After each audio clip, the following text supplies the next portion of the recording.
The Forest Visitor. In the northern reaches of Maine lies the small town of Ashland. Surrounded by dense forests and often blanketed by snow, the town's residents lived quiet, secluded lives. Elders would often warn, "Don't venture deep into the woods. There's something there that doesn't forgive trespassers." Emma, a young woman of 20, had come to Ashland to visit her grandmother Mary. Mary was a firm believer in old legends and superstitions, always cautioning against wandering after dark.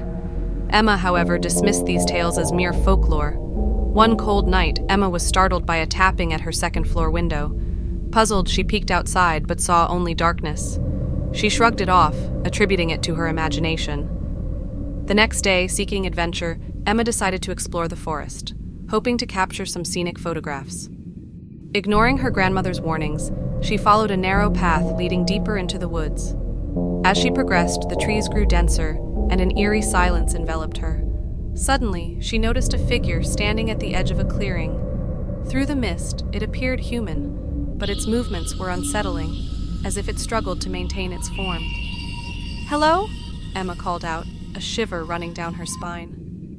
The figure remained silent, swaying slightly. Unease settled in, and Emma decided to head back. To her dismay, the path she had taken had vanished, replaced by an unbroken line of trees. Panic set in as she realized she was lost. Glancing back, she saw the figure had moved closer, its features becoming clearer, hollow eyes and a mouth dripping with dark fluid.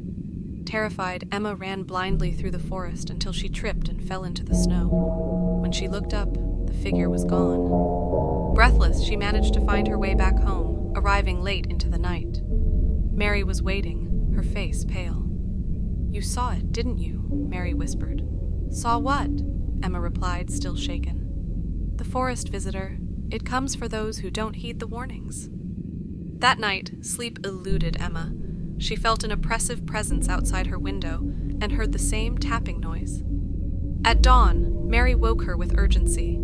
"It's here!" They rushed outside to find barefoot human footprints in the snow, leading from the forest to their home, but not back. Determined to leave Ashland, Emma packed her belongings and boarded the next bus out of town. As they drove through the forest, she glanced out the window and saw the figure standing by the roadside, staring directly at her. Suddenly, the bus screeched to a halt. "What happened?" Emma asked the driver.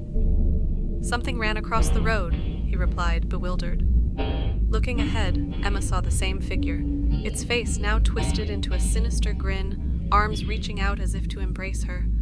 The driver attempted to maneuver around it, but the figure vanished, and the bus continued its journey. Emma trembled, realizing the forest visitor wasn't done with her.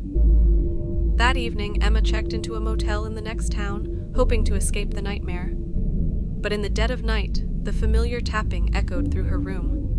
Summoning her courage, she pulled back the curtain to reveal the hollow eyes staring back at her, a grotesque smile spreading across its face.